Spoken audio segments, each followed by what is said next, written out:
रामपुर नाम के एक छोटे से गांव में मोहन नाम का एक गरीब लड़का रहता था। उसके परिवार में उसके साथ उसके बूढ़े माता पिता रहते थे। सोहन का परिवार बहुत ही गरीब था। उनके पास ना तो कोई जमीन थी, नहीं खाने के लिए कोई साधन था। सोहन दिन भर मजदूरी करता और उससे जो कुछ भी कमा पाता उसी से अपने पूरे परिवार का पेट भर लेता। यह देखकर सोहन के माता पिता बहुत दुखी होते।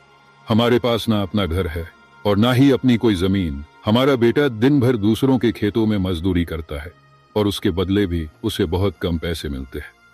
हम दोनों अपने बेटे पर बोझ बन रहे हैं। परेशान मत हो रीमा, हमारा बेटा बहुत मेहनती है, भगवान सब देख रहा है। सोहन ने कभी किसी के साथ गलत नहीं किया, वह ईमानदारी से मेहनत करता है। उसने बचपन से बहुत परेशानियां देखी हैं, पर उसने कभी हार नहीं मानी। एक दिन हमारा बेटा भी बहुत धन कमाएगा और उसकी सारी परेशानियां दूर हो जाएंगी। सोहन हमेशा सोचता था कि आज भले ही उसकी किस्मत उसका साथ ना दे रही हो, पर उसे यकीन था कि अगर वह मेहनत करता रहेगा तो एक दिन उसका भाग्य भी बदलेगा और उसकी सारी परेशानियां खत्म हो जाएंगी। एक दिन सोहन लालाराम जमींदार के खेत पर काम कर रहा था। लालाराम पास के एक पेड़ के नीचे बैठा था। सोहन अपने काम में लगा हुआ था। तभी उसने देखा कि लालाराम बहुत ही उदास है और गहरी चिंता में डूबा हुआ है। लालाराम को उदास देख मोहन तुरंत लालाराम के पास गया और बोला, क्या हुआ मालिक, आप बहुत उदास लग रहे हैं। मुझे ऐसा लग रहा है जैसे आप किसी गहरी चिंता में हैं। कुछ हुआ है? मुझे बताइए, क्या पता मैं आपकी कोई सहायता कर सकूं।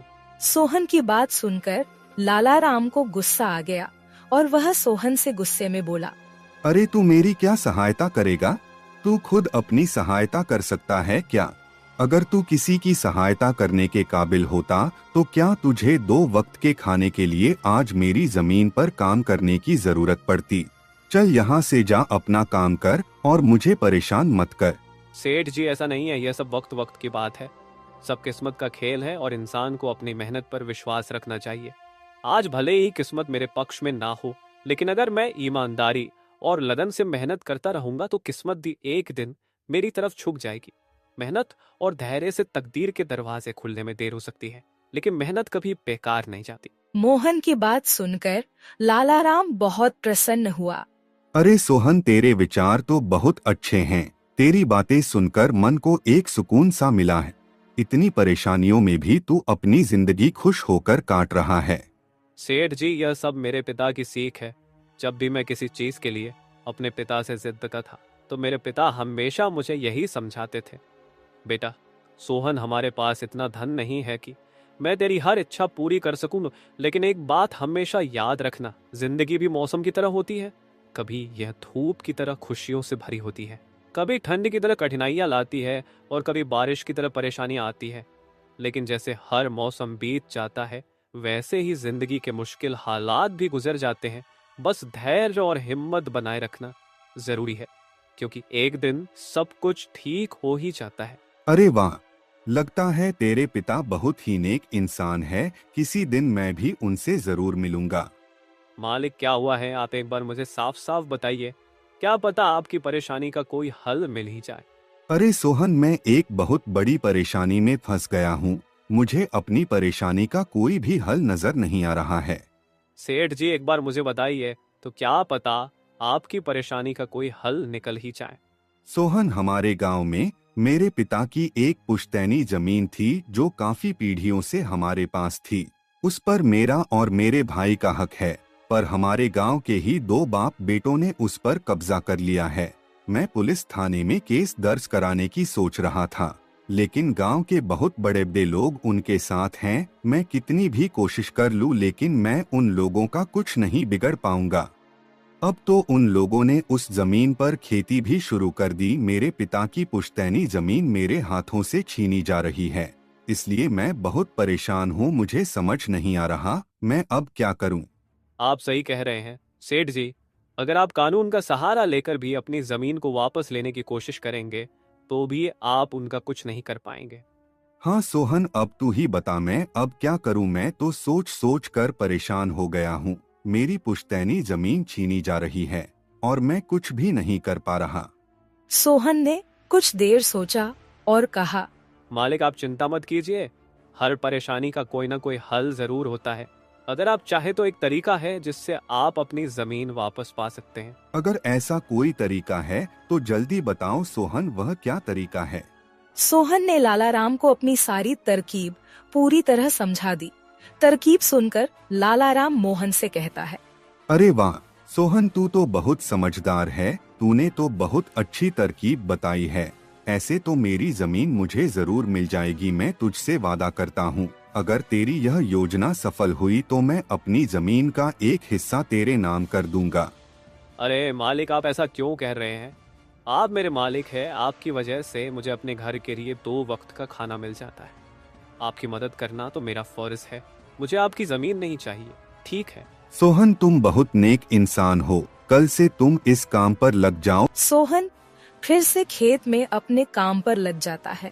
अगले दिन सोहन जगत और विनोद नाम के उन बाप बेटों के पास पहुंच जाता है जिन्होंने लालाराम की जमीन पर कब्जा कर रखा था। नमस्कार सेठ जी, मैं यहाँ से गुजर रहा था तो पास के लोगों ने बताया कि आपके यहाँ काम के लिए मजदूर की जरूरत है। क्या आपके यहाँ मुझे भी कोई काम मिल सकता है? अरे अरे, कौन हो तुम? तुमसे किसने कह दिया कि यहाँ मजदूर की जरूरत है? यहाँ किसी मजदूर की जरूरत नहीं है। सेठ जी, मैं एक मजदूर हूँ, पास ही के गांव में रहता हूँ, काम की तलाश में इधर उधर भटक रहा हूँ। हर दिन कहीं ना कहीं काम मिल जाता है, बस उसी काम को करके अपना पेट पालता हूँ। कभी खेती कर लेता हूँ तो कभी कोई मजदूरी। यह तो ठीक है, पर हमारे यहाँ फिलहाल कोई काम नहीं है। सेठ जी, मैंने तो सुना है कि आप लोग इस गांव के सबसे बड़े जमींदार हैं, आपके पास बहुत सारी जमीन है, इसलिए आपके यहाँ हमेशा मजदूरों की जरूरत रहती है। इसलिए मुझे लगा कि यहाँ मुझे कोई ना कोई काम जरूर मिल जाएगा। अरे भाई, मैंने कहा ना, यहाँ किसी भी मजदूर की जरूरत नहीं है। इसका मतलब लालाराम सेठ आपके बारे में सही कह रहे थे? लालाराम ने हमारे बारे में क्या कहा? अरे कुछ नहीं सेठ जी, चलिए तो मैं चलता हूँ। सेठ जी, आपके यहाँ तो कोई काम नहीं है, मैं अपने लिए कहीं और कोई काम देख लेता हूँ। सोहन वहाँ से जाने लगता है। तभी जगत विनोद ने सोहन को रोककर यह पता लगाने के लिए बोलता है कि लालाराम ने सोहन को उन लोगों के बारे में क्या बताया है। अरे भाई, इधर आओ, शायद तुम्हारे लिए हमारे पास एक काम है। सोहन तुरंत उनके पास चला गया और बोला, धन्यवाद सेठ जी, बताइए क्या काम है? आप जो भी काम बोलेंगे मैं हर काम करने के लिए तैयार हूँ, आखिर बूढ़े माँ बाप का पेट पालना है। अरे सब्र रखो, काम तो हम तुम्हें बता ही देंगे। पहले यह बताओ कि लालाराम हमारे बारे में क्या कह रहा था।